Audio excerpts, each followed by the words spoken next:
مسیح یسوع میں آپ کی سلامتی ہو۔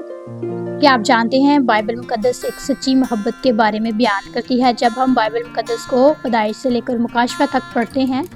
تو ہمیں پوری بائبل مقدس ایک ہی پوائنٹ کے گرد گھومتی نظر آتی ہے، اور وہ یہ ہے خدا کی انسان سے محبت۔ جب ہم پیدائشی کتاب کو پڑھتے ہیں تو پیدائشی کتاب میں ہمیں یہ ذکر ملتا ہے کہ خدا نے انسان کو اپنے ہاتھوں سے تخلیق کیا اور ان کو باغ عدن میں رکھا، لیکن انسان نے خدا کی نافرمانی کی، جس کے باعث انسان اور خدا کے درمیان جدائی کی دیوار کھڑی ہو گئی،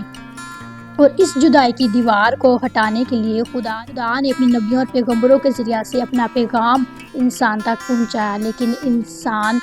اپنی کوشش سے اس دیوار کو گرا نہیں سکتا تھا۔ اور پھر خداوند نے انسان پر اپنی محبت یوں ظاہر کی، یوحنا کی انجیل 3 باب 16 آیت میں، کیونکہ خدا نے دنیا سے ایسی محبت رکھی کہ اس نے اپنا اکلوتا بیٹا بخش دیا، تاکہ جو کوئی اس پر ایمان لائے ہلاک نہ ہو بلکہ ہمیشہ کی زندگی پائے۔ اور یسوع مسیح کے جان دینے کے وسیلہ سے انسان اور خدا کے درمیان جو جدائی کی دیوار تھی وہ گر گئی۔ آج کا حاصل کلام یہ ہے کہ ہم دنیا کے رشتوں ناتوں کے لیے، ان کی محبت کو حاصل کرنے کے لیے